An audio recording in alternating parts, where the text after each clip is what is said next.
Estamos aqui com o tema de a população brasileira, um tema um pouco complexo, um pouco denso, né? Mas nos permite compreender um pouco do que foi essa raiz histórica da evolução da população no nosso país. Beleza?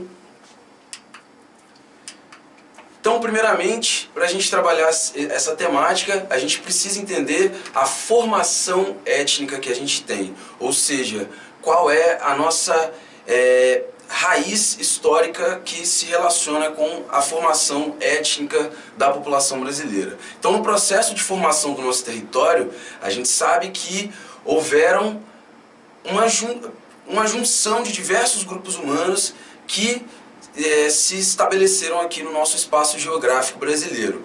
A princípio, né, a gente tem as populações tradicionais, as populações indígenas que já habitavam aqui nesse território, e posteriormente nós temos os povos europeus se achegando no nosso continente, sobretudo no nosso país aqui por parte dos portugueses, né, e franceses também, holandeses outrora, e também os povos africanos no período do regime escravocrata, né? Então a nossa formação étnica, ela carrega uma diversidade justamente por conta da aglutinação desses povos que residiram aqui dentro desse território. Então, nesse processo de formação, ocorre a junção de diversos grupos humanos, dos quais a gente vai especificar, e nos primeiros séculos da nossa história, as matrizes étnicas. Portanto, é esse o termo, o ideal para a gente poder classificar a nossa formação étnica. As matrizes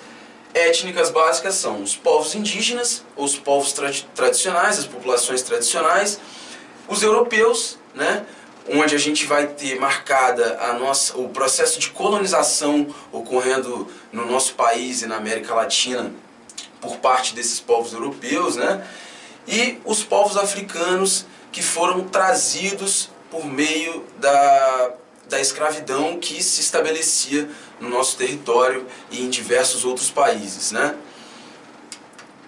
Então aqui, nesse gráfico, o primeiro gráfico que a gente tem, nós temos uma representação, portanto, dessa formação étnica sendo expressa em números, e a gente percebe que existe um grande número da população branca, né, portanto, oriunda então dessa matriz étnica europeia.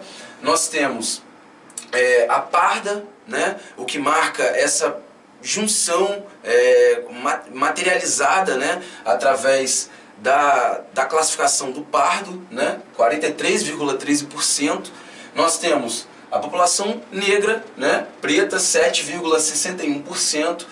A amarela, que também denota essa aglutinação dentro desses povos aqui, né? A mestiçagem, alguns termos aí que a gente conhece, e a população indígena marcando 0,43%. E, obviamente, né, se a gente analisar as questões históricas, a população indígena, em outro momento, ela era a grande maioria seria a grande maioria desse gráfico. Porém, com toda essa evolução, no ano de 2010, o último censo, né, do IBGE, nós temos essa configuração. E tem uma imagem muito interessante que eu coloquei aqui, que marca a etnia brasileira através das suas matrizes, né, e aqui com os mestiços, através do processo dessa junção desses grupos humanos, nós temos a mestiçagem, né, que vai originar esses outros termos que a gente vai ver aqui. Então, índios, indígenas, brancos, negros e os amarelos asiáticos, né, que está relacionado aqui com a parte amarela do nosso gráfico. Então, com essa junção, nós temos como resultado o mulato, caboclo, caiçara, mameluco, caipira ou capial, né, seria o índio mais o branco, essa junção do índio mais o branco.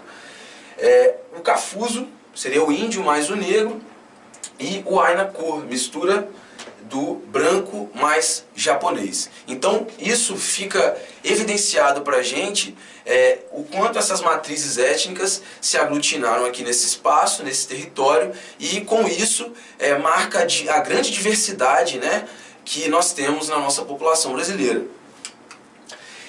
E quando a gente se trata das migrações interregionais que ocorreram aqui, obviamente nós temos um território continental, né? O Brasil é um território que ele é denominado como continental devido à sua grande extensão territorial.